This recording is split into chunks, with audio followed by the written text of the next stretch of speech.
സഹോദരി സഹോദരന്മാരെ, നമ്മുടെ ഈ പരിപാടിയിൽ ധാരാളം മലയാളികളല്ലാത്തവർ പങ്കെടുക്കുന്നുണ്ട്. അവർക്ക് മലയാളത്തിൽ സംസാരിക്കുമ്പോൾ മനസ്സിലാക്കാൻ വിഷമമാകും. അതുകൊണ്ട് ആദ്യ ഭാഗം, കുറച്ച് ഭാഗം ഞാൻ ഇംഗ്ലീഷിൽ പറയാമെന്നാണ് ഉദ്ദേശിക്കുന്നത്. ഇവിടെ നമ്മുടെ ഈ സമരത്തെ അഭിവാദ്യം ചെയ്യാൻ ദേശീയ നേതാക്കൾ വേദിയിലുണ്ട്. ഇനിയും ഒട്ടേറെ പേർ എത്തിച്ചേരാനുമുണ്ട്. അവർ പറയുന്നത് കേൾക്കലും വളരെ പ്രധാനമാണ്.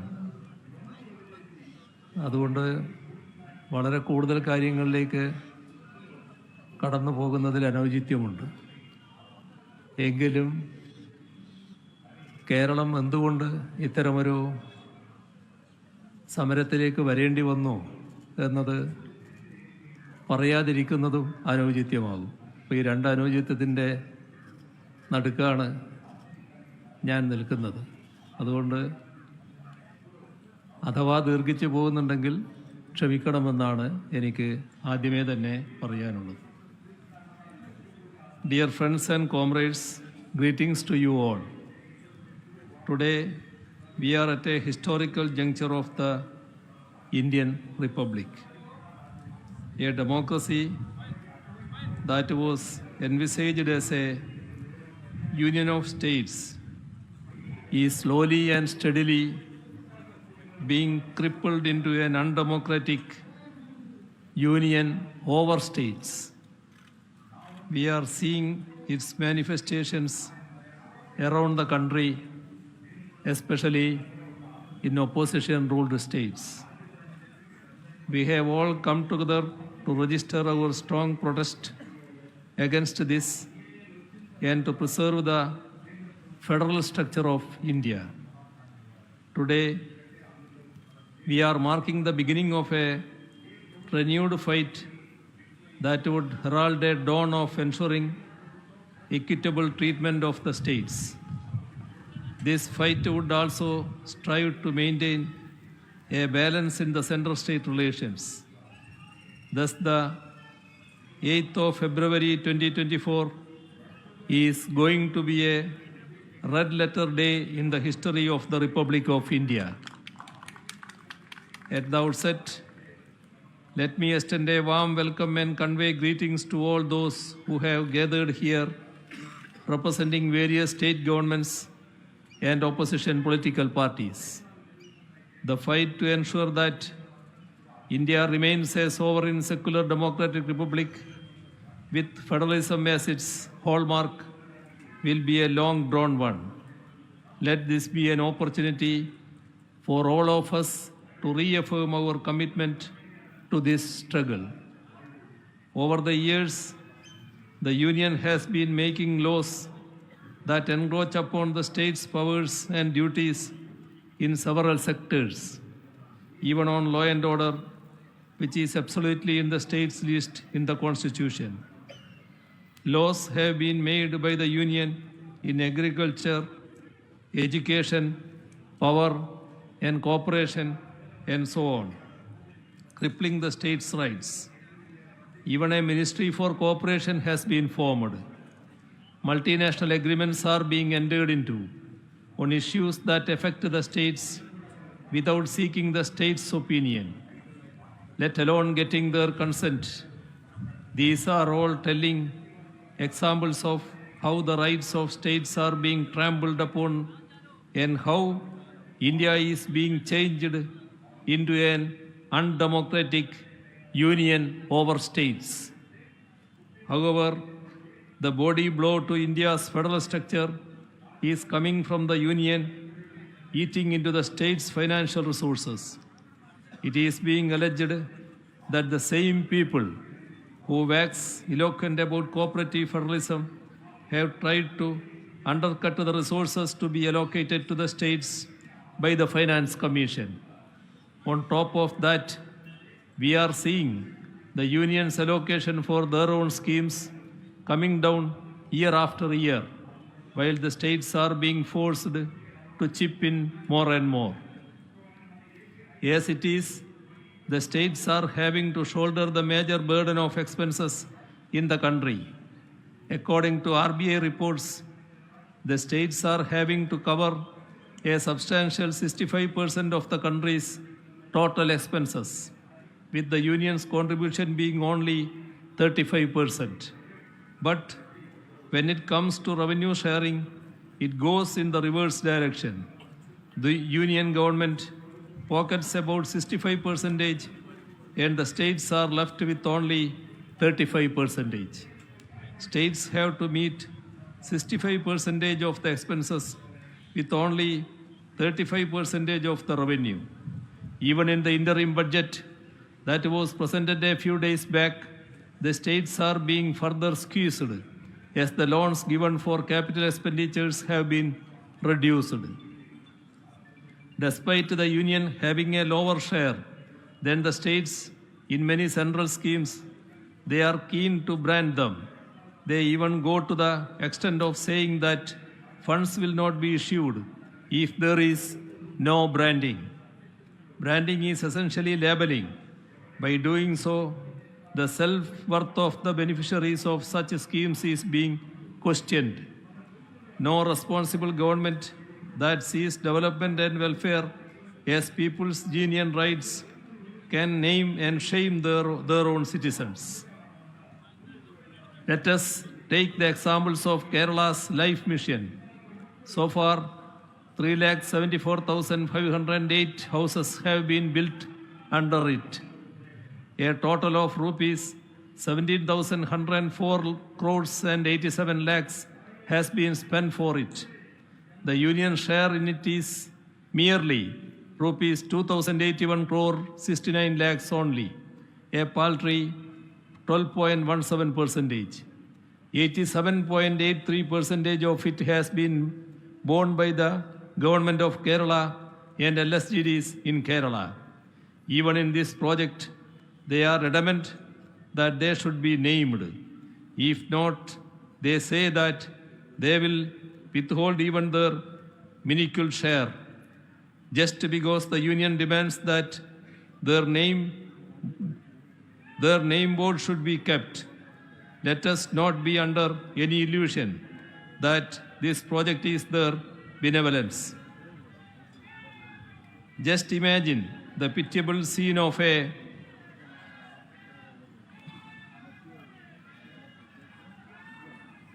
poor man's house bearing the mark that it is somebody else's gift. To put such a mark amounts to an insult on the self-esteem of the concerned family and would result in a shameful stigma that they will have to suffer even after generations. We would like to make it very clear that the state of Kerala will in no way allow it to happen. We see a rapid rise in the union's revenue earned through cess and surcharge. They need not be shared with the states as they do not come under the divisible pool. There has been a rise of 133% in collection of major cess and surcharge levied by the union government on various products between 2017-18 and 2022-23. It went up from rupees 2,18,553 crore to rupees 5,10,549 crore during that 5-year period. Despite amassing all this revenue, not a single penny from it is shared with the states. We all know what has happened with the GST compensation. It was regularly being delayed, and it was when many of us state governments decided to approach the Honorable Supreme Court together that the union government disbursed arrears. The revenue neutral rate that was predicted when GST was being rolled out is said to be achieved. Yet, GST compensation has been done away with. when GST was introduced, there were some calculations by the Ministry of Finance that envisaged that in order to be revenue neutral, the average GST rate must be at least 17%. Until we achieve that specific benchmark, the Union government is obliged to continue GST compensation. The current average rate is only 11.4%. States had to give up considerable financial rights so that GST could be introduced. Now we should stand together to ensure that what is rightfully ours is not denied. ഇവിടെ കേരളത്തെ സംബന്ധിച്ചിടത്തോളം 3 തരത്തിലുള്ള കുറവുകളാണ് ഉണ്ടാകുന്നത്. ഒന്നാമത്തത്, രാജ്യത്തിൻ്റെ ആകെ വരുമാനത്തിൽ സംസ്ഥാനത്തിനുള്ള ഓഹരി തുടർച്ചയായി പരിമിതപ്പെടുത്തുകയാണ്.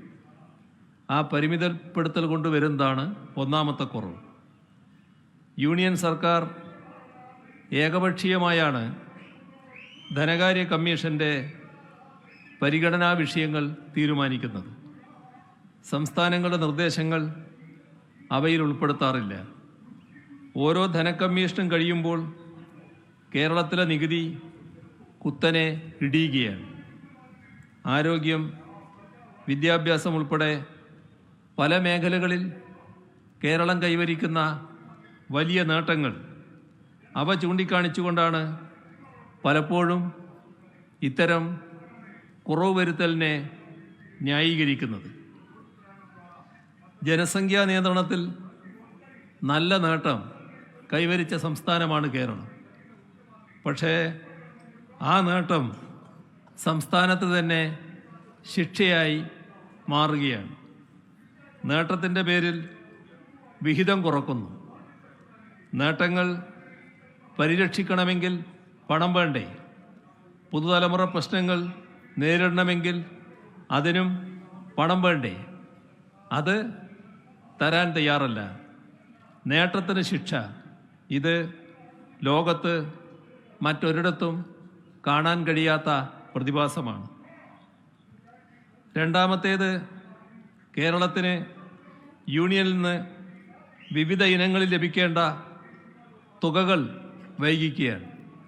ഇത്തരം വൈകിക്കൽ മൂലം ഉണ്ടാകുന്ന കുറവുണ്ട്.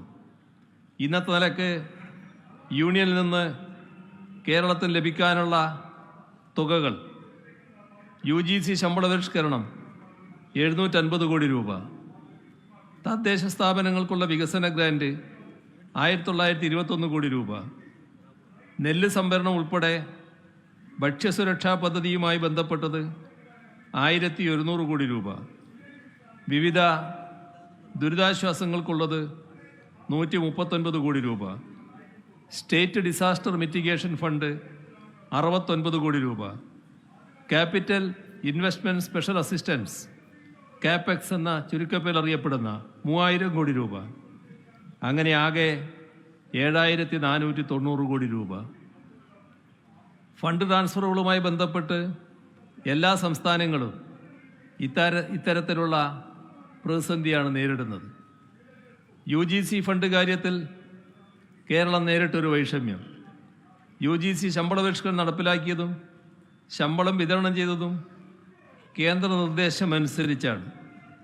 എന്നാൽ ആ തുക പോലും നിഷേധിക്കുകയാണ് ചെയ്തത്. യൂട്ടിലൈസേഷൻ സർട്ടിഫിക്കറ്റ് വൈകിയതുകൊണ്ട് ചെലവാക്കിയ തുക തരില്ല എന്ന ന്യായമാണ് കേന്ദ്രം പറയുന്നത്. സർട്ടിഫിക്കറ്റ് വൈകുമ്പോൾ തുക തരുന്നത് വൈകുന്നത് മനസ്സിലാക്കാം. പക്ഷേ ആ കാരണം കൊണ്ട് തുക തന്നെ തരില്ല എന്ന് പറഞ്ഞാലോ? 750 കോടി രൂപയാണ് ഈ രീതിയിൽ നഷ്ടപ്പെടുന്നത്. ഇതേ വിധത്തിലാണ് മറ്റുള്ള കാര്യങ്ങൾ. മൂന്നാമത്തേത്, ഭരണഘടനയെ ദുർവ്യാഖ്യാനം ചെയ്യുകയാണ്. അങ്ങനെ ദുർവ്യാഖ്യാനം ചെയ്തുകൊണ്ട് വായ്പയെടുക്കൽ പരിമിതപ്പെടുത്തുന്നു. അതുകൊണ്ട് സംസ്ഥാനത്തിനുണ്ടാകുന്ന കുറവുണ്ട്.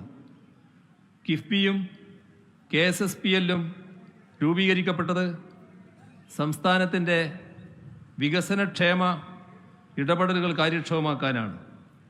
ബജറ്റിന് പുറത്തുള്ളതാണ് ഈ സ്ഥാപനങ്ങൾ എടുക്കുന്ന കടങ്ങൾ. പക്ഷേ അവയെ സംസ്ഥാനത്തിൻ്റെ പൊതുകടത്തിൻ്റെ ഭാഗമായി കണക്കാക്കുകയാണ്. ഇതിനാണെങ്കിൽ മുൻകാല പ്രാബല്യം വരുത്തുകയാണ്. 2016-17 മുതൽ 2023-24 വരെയുള്ള 7 സാമ്പത്തിക വർഷങ്ങളിൽ 1,07,513 കോടി രൂപയുടെ നഷ്ടമാണ് കേരളത്തിന് ഉണ്ടായിട്ടുള്ളത്. 15ാം ധനകാര്യ കമ്മീഷൻ്റെ നിർദ്ദേശങ്ങൾക്ക് പ്രസിഡന്റിൻ്റെ അംഗീകാരം ലഭിക്കുകയും യൂണിയൻ സർക്കാർ തന്നെ അവ പാർലമെൻറ്റിനെ അറിയിക്കുകയും ചെയ്തിട്ടുള്ളതാണ്. എന്നാൽ ഈ നിർദ്ദേശങ്ങൾക്ക് ഘടകവിരുദ്ധമായാണ് മുൻകാല പ്രാബല്യത്തോടെ കേരളത്തിൻ്റെ വായ്പാ പരിധിയെ പരിമിതപ്പെടുത്തിയിരിക്കുന്നത്. ചുരുക്കത്തിൽ യൂണിയൻ സർക്കാർ പാർലമെൻറ്റ് നൽകിയിട്ടുള്ള ഉറപ്പിനെ തന്നെ ലംഘിക്കുകയാണ്. നമുക്കറിയാം, പല കാര്യങ്ങളിലും നല്ല പ്രകടനം കേരളം കാഴ്ചവെക്കുന്നുണ്ട്. ആ കേരളത്തിനെതിരെ പ്രത്യേക രീതിയിലുള്ള സാമ്പത്തിക ഉപരോധം ഏർപ്പെടുത്തുന്ന നിലയാണ് ബോധപൂർവം കേന്ദ്ര ഗവൺമെൻറ് ഭാഗത്ത് നിന്നുണ്ടാകുന്നത്.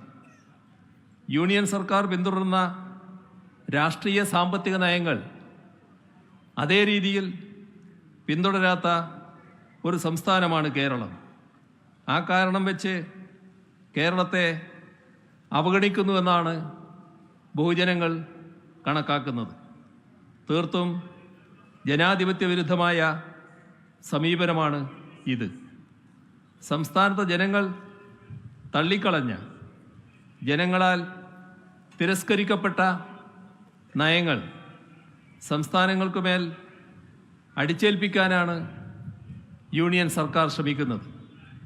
സംസ്ഥാനങ്ങളിൽ നടപ്പാക്കേണ്ട പദ്ധതികൾക്കുമേൽ യൂണിയൻ സർക്കാർ നിയന്ത്രണം ഏർപ്പെടുത്തുകയാണ്. കേരളത്തെ സംബന്ധിച്ചിടത്തോളം ഇത് ഒരു രീതിയിലും അംഗീകരിക്കാൻ കഴിയുന്നതല്ല. യൂണിയൻ സർക്കാർ പിന്തുടരുന്ന രാഷ്ട്രീയ സാമ്പത്തിക നയങ്ങളുണ്ട്. ആ രാഷ്ട്രീയ സാമ്പത്തിക നയങ്ങളോട് കേരളത്തിന് യോജിപ്പില്ല. ഞങ്ങൾ വിശ്വസിക്കുന്നതും ജനങ്ങൾ ജനാധിപത്യ വിധിയിലൂടെ അംഗീകരിച്ചതുമായ നയങ്ങൾ നടപ്പാക്കാൻ അനുവദിക്കണം. അല്ലെങ്കിൽ അത് ജനാധിപത്യത്തെ കശാപ്പ് ചെയ്യലാകും. അത് ഭരണഘടനാ ധ്വംസനവുമാകും. യൂണിയൻ സർക്കാരിൻ്റെ ഇത്തരം വിവേചനങ്ങൾ കേരള സമ്പദ്ഘടനയ്ക്കും സമൂഹത്തിനും മേൽ ദൂരവ്യാപകമായ പ്രത്യാഘാതങ്ങളാണ് ഉണ്ടാക്കാൻ പോകുന്നത്. കേരളത്തിൻ്റെ ഇപ്പോഴത്തെ GSDP ഏതാണ്ട് 11 ലക്ഷം കോടി രൂപയാണ്. വായ്പ പരിമിതപ്പെടുത്തിക്കൊണ്ട് മാത്രം ഇതിൻ്റെ ഏകദേശം 10% കേരളത്തിന് നഷ്ടപ്പെടുന്നത്. ഇത്തരത്തിൽ യുക്തിരഹിതമായി പൊടുന്നനെ വരുത്തുന്ന വെട്ടിക്കുറവുകൾ സംസ്ഥാനത്തിൻ്റെ വികസനക്ഷേമ പ്രവർത്തനങ്ങളെ പ്രതികൂലമായി ബാധിക്കുകയാണ്. ക്യാപിറ്റൽ എക്സ്പെൻഡിച്ചർ മൾട്ടിപ്ലയർ ഇഫക്റ്റ് കണക്കുകൂട്ടിയാൽ അടുത്ത 5 വർഷം കൊണ്ട് ഏതാണ്ട് 2 മുതൽ 3 ലക്ഷം കോടി രൂപ വരെ കേരളത്തിന് നഷ്ടമുണ്ടാകും. അതായത് അക്കാലയളവ് കൊണ്ട് കേരളത്തിൻ്റെ സമ്പദ്ഘടന 20 മുതൽ 30% വരെ ചുരുങ്ങും. 2018 പ്രളയത്തിൻ്റെ ഘട്ടത്തിലും കേരളത്തോട് ഇത്തരത്തിൽ യൂണിയൻ സർക്കാർ വിവേചനം കാട്ടിയിരുന്നു. പ്രളയത്തെ അതിജീവിക്കാനുള്ള പാക്കേജ് ഒന്നും കേരളത്തിന് പ്രത്യേകമായി ഏർപ്പെടുത്തിയില്ല. പ്രളയഘട്ടത്തിൽ നടത്തപ്പെട്ട ദുരിതാശ്വാസ പ്രവർത്തനങ്ങൾക്ക് നിർബന്ധപൂർവം പണം ഈടാക്കി. ആ ഘട്ടത്തിൽ ലഭ്യമാക്കിയ ഭക്ഷ്യധാന്യങ്ങൾക്ക് വരെ പണം പിടിച്ചുപറിച്ചു. ഇത്തരം ദുരന്തങ്ങൾ അടിക്കടി ഉണ്ടാകുന്നതുകൊണ്ട് കേരളത്തിലൊരു കാലാവസ്ഥാ ഗവേഷണ കേന്ദ്രം ഏർപ്പെടുത്തണമെന്ന് കേരളം ആവശ്യപ്പെട്ടു. പക്ഷേ അതും യൂണിയൻ ഗവൺമെൻറ് നിഷേധിച്ചു. പ്രളയഘട്ടത്തിൽ കേരളത്തിന് സഹായം ലഭ്യമാക്കാനായി പല വിദേശ രാജ്യങ്ങളും സ്വമേധയാ മുന്നോട്ട് വന്നു. പക്ഷേ അവ സ്വീകരിക്കുന്നതിൽ നിന്ന് കേരളത്തെ വിലക്കി. കേരളത്തിലെ സഹോദരങ്ങൾ പ്രവാസികളായി വിവിധ രാജ്യങ്ങളിലുണ്ട്. അവർ അവിടുന്ന് സംഭാവന നൽകാൻ തയ്യാറാണ്. ഏതെങ്കിലും മന്ത്രിമാരാരെങ്കിലും വന്നാൽ നന്നാകുമെന്ന് പറഞ്ഞതിൻ്റെ ഭാഗമായി അവരെ പോയി കാണുന്നതിന് കേരളത്തിന് തീരുമാനമെടുത്തു. പക്ഷേ കേരളത്തിൻ്റെ മന്ത്രിമാരെ യൂണിയൻ സർക്കാർ വിലക്കുന്ന നിലയാണ് എടുത്തത്. എത്ര മനുഷ്യത്വരഹിതമായ രീതിയിലാണ് കേന്ദ്ര ഗവൺമെൻറ്റിൻ്റെ സമീപനമെന്താണ് ഇത് കാണിക്കുന്നത്.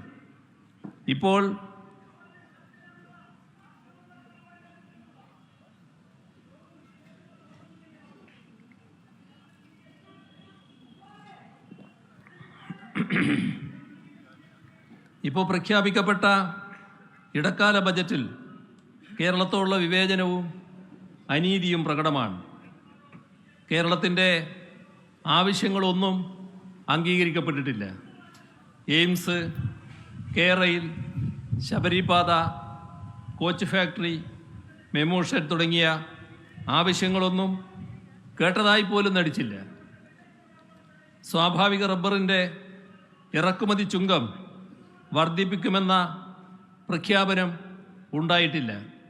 റബ്ബർ വിലസ്ഥിരത ഉറപ്പുവരുത്താനായി ഒരു കേന്ദ്ര ഫണ്ടും സ്ഥാപിച്ചിട്ടില്ല. തീരദേശ സംരക്ഷണത്തിനായി ഒരു പാക്കേജും പ്രഖ്യാപിച്ചില്ല. സാമൂഹ്യ സാമ്പത്തിക മേഖലകളിലെ നേട്ടങ്ങളുടെയും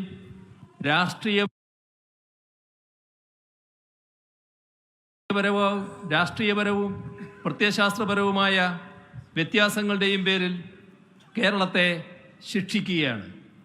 ഇതേ അനുഭവം NDA ഇതര സംസ്ഥാന സർക്കാരുകളെല്ലാം രാജ്യത്ത് നേരിടുകയാണ്. ഇതിനെ അതിജീവിക്കണമെങ്കിൽ നമ്മൾ ഒരുമിച്ച് നിന്നേ മതിയാകും.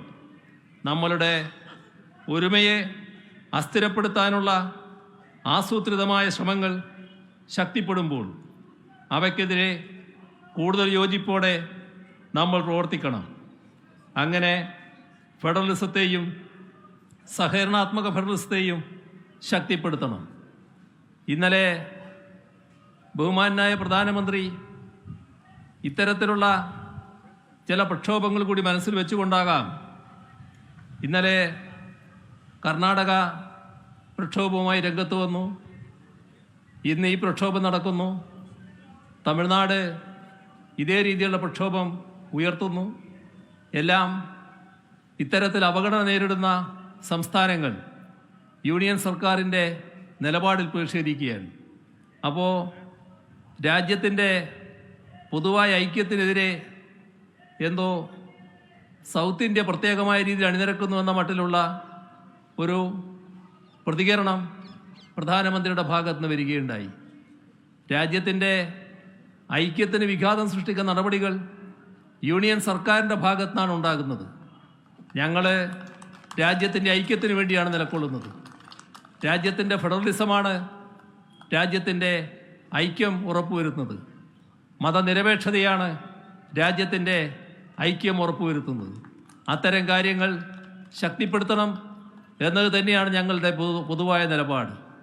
അതിൽ ഏതെങ്കിലും തരത്തിലുള്ള വെള്ളം ചേർക്കലുകൾ നടക്കുമ്പോൾ, അതിന് വ്യതിയാനങ്ങളുണ്ടാകുമ്പോൾ അതിനെതിരെ ഞങ്ങൾ പ്രതികരിക്കുന്നുവെങ്കിൽ അത് രാജ്യത്തിൻ്റെ ഐക്യത്തിനാണ് വഴിവെക്കുക എന്നുള്ളതാണ് ഞങ്ങൾക്ക് ആ കാര്യത്തിൽ പറയാനുള്ളത്.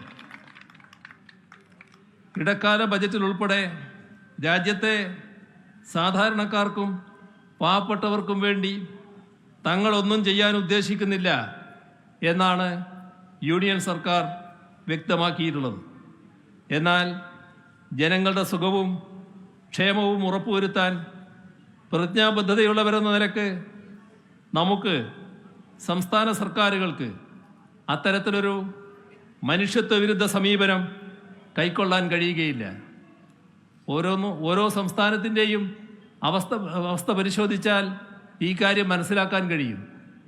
വലിയ തോതിൽ കേന്ദ്ര സർക്കാർ സഹായം നൽകുന്ന തൻകുഞ്ഞുങ്ങളായി കണക്കാക്കുന്ന സംസ്ഥാനങ്ങളുടെ പൊതുവായ പുരോഗതി എന്താണ് എന്ന് പരിശോധിക്കുമ്പോൾ അവിടുത്തെ ജനങ്ങളുടെ ജീവിത നിലവാരം എങ്ങനെ പുറകോട്ട് പോകുന്നു എന്നത് കാണാൻ കഴിയും. നമുക്ക് അർഹതപ്പെട്ടത് നേടിയെടുക്കാനായി പോരാടുന്നതിനോടൊപ്പം തന്നെ ജനങ്ങളുടെ ആവശ്യങ്ങൾ നിറവേറ്റാനുള്ള നൂതന മാർഗങ്ങൾ ആരായുകയും വേണം എന്നതാണ് ഞങ്ങൾ കാണുന്നത്. സംസ്ഥാനത്ത് സാമ്പത്തിക വൈഷമ്യമുള്ളത് സംസ്ഥാന സർക്കാരിൻ്റെ കെടുകാര്യസ്ഥത കൊണ്ടാണ് എന്ന് ചിലർ ആക്ഷേപിക്കാൻ തയ്യാറാകുന്നുണ്ട്. പൂർണ്ണമായും സത്യവിരുദ്ധമായ വാദമാണിത്. വൈഷമ്യങ്ങൾക്കിടയിലും ട്രഷറി സമ്പൂർണമായും കേരളത്തിൽ പ്രവർത്തന സജ്ജമാണ്. തനത് വരുമാനം വളരെ ശ്രദ്ധേയമാവിധം ഉയർന്ന ഘട്ടവുമാണിത്.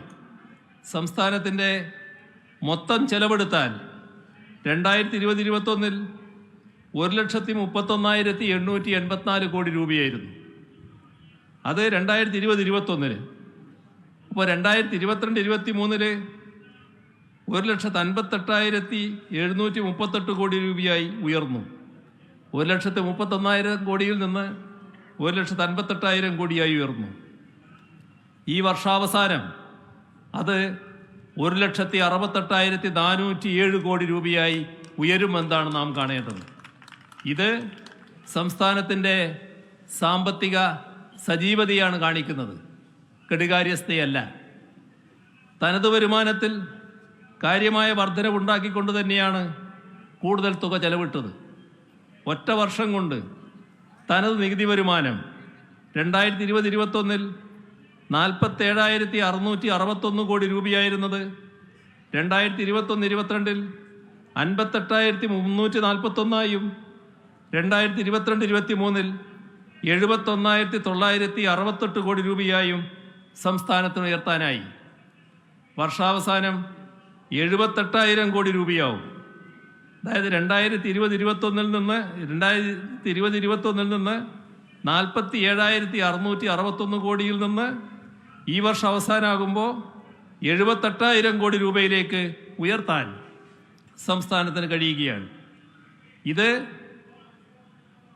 കേന്ദ്ര ഗവൺമെൻറ്റിൻ്റെ ഭാഗത്തു നിന്നുള്ള എല്ലാ ദ്രോഹ നടപടികളും ഉണ്ടായിട്ടും കേരളത്തിലെ സാമ്പത്തിക നിശ്ചലത ഉണ്ടായില്ല എന്നാണ് വ്യക്തമാക്കുന്നത്. ഇങ്ങനെ തനത് വരുമാനം ഉയർത്തിയെടുത്തതാണോ സാമ്പത്തിക കെടുകാര്യസ്ഥത? കേന്ദ്രത്തിൻ്റെ വിപരീത നിലപാടുകളൊക്കെ ഉണ്ടായിട്ടും ക്ഷേമ സേവന മേഖലകളിൽ ഒരു കുറവും വരുത്തിയില്ല. കാര്യമായ വർധനവ് ഉണ്ടാക്കാനും കഴിഞ്ഞു. 65 രൂപ സംസ്ഥാനം പിരിച്ചെടുത്താൽ 35 രൂപ കേന്ദ്രം തരുമെന്നാണ് കണക്ക്. കേരളം തനത് നികുതി വരുമാനമായി 79 രൂപ പിരിച്ചെടുക്കുമ്പോൾ കേന്ദ്രം തരുന്നത് 21 രൂപയാണ്. ഇത് മറ്റിതര സംസ്ഥാനങ്ങളുടെ കണക്ക് നോക്കണം. ഉത്തർപ്രദേശിന് 100-ൽ 46, ബീഹാറിന് 100-ൽ 70, കേരളത്തിന് 100-ൽ 21. ഇതിനെ വിവേചനമെന്നല്ലാതെ എന്താണ് പറയേണ്ടത്?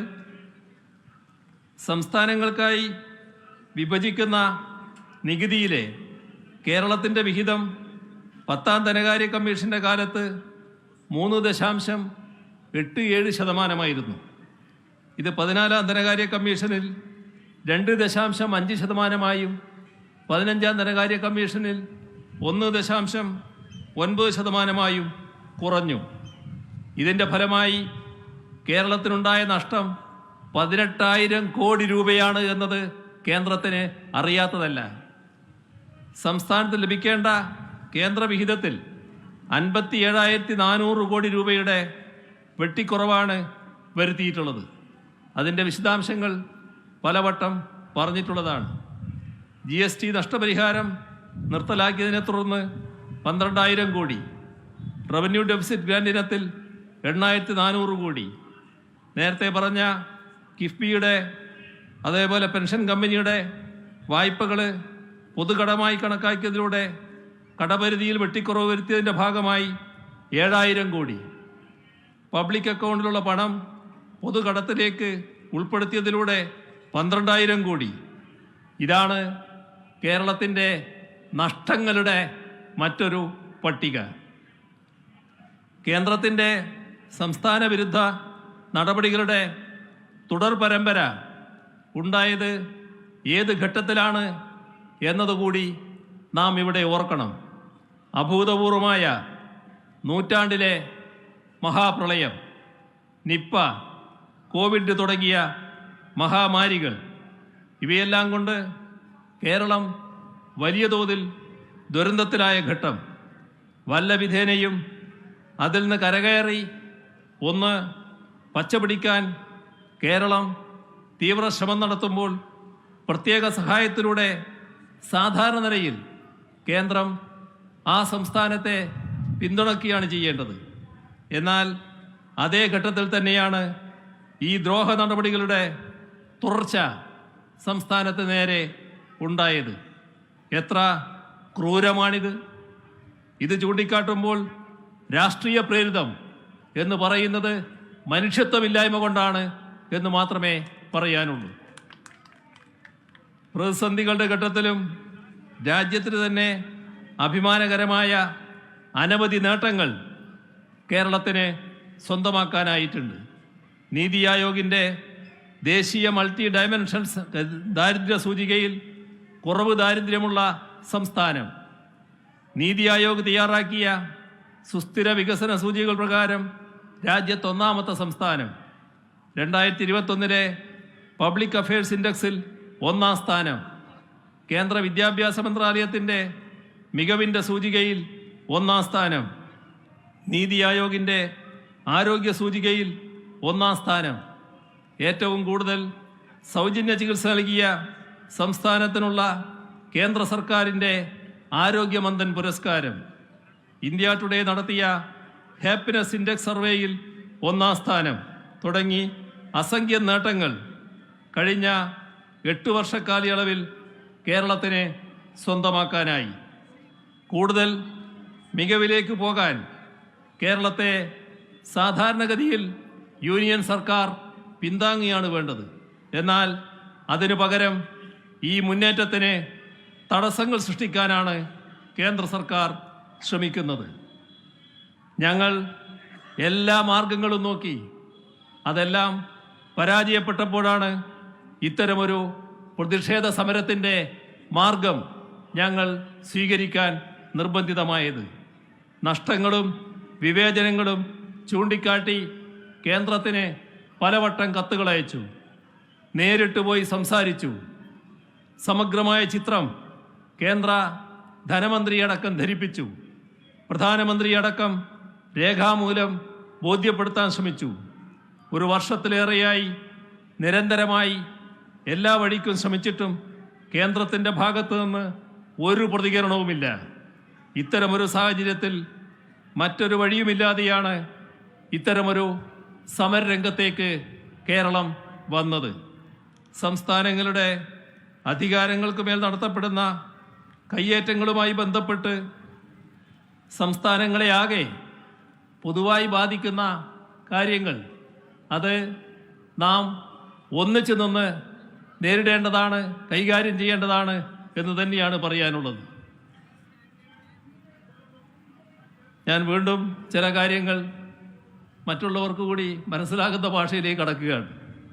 The union over states mentality is being reflected in how the governors across opposition-ruled states are functioning.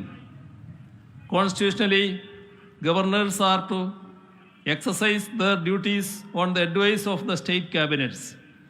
However, we are seeing this phenomena of governors in opposition-ruled states acting at the behest of the powers that appointed them, that is, the union government. We are gathered here in Delhi, where the union government has intruded extensively into the powers of the state government.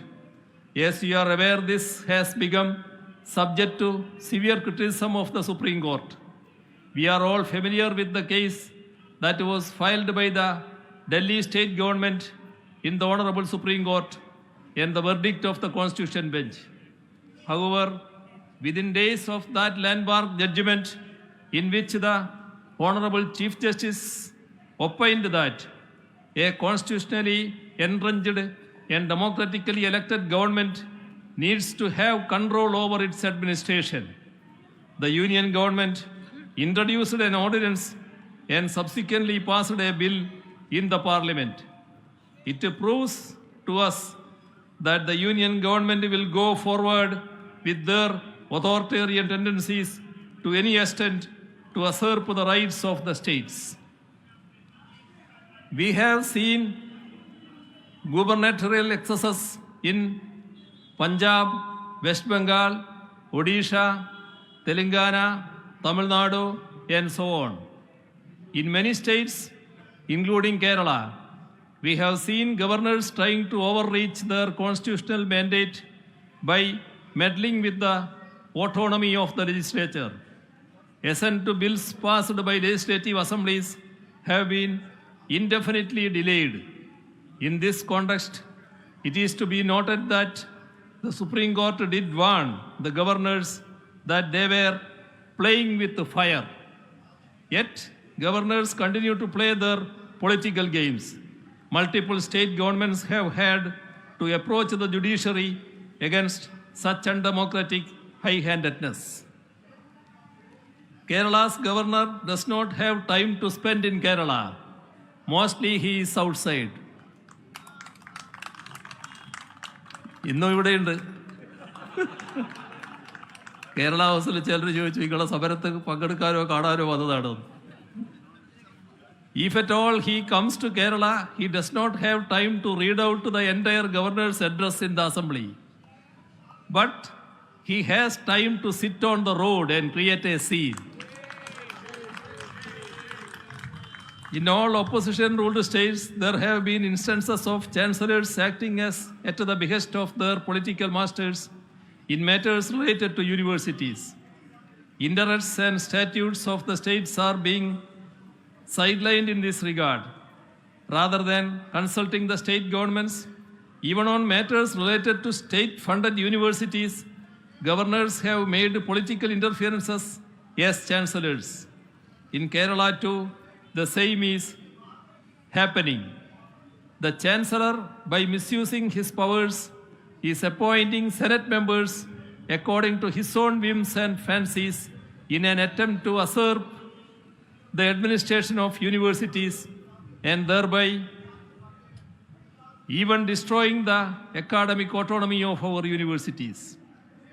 There are some who alleged that this protest in Delhi is politically motivated. In reality, it is that allegation what is politically motivated. This protest is against the denial of what is rightfully ours.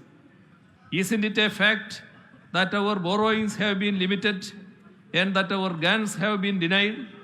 How is it politically motivated to point it out? It is not just Kerala that is protesting against the political discrimination against states.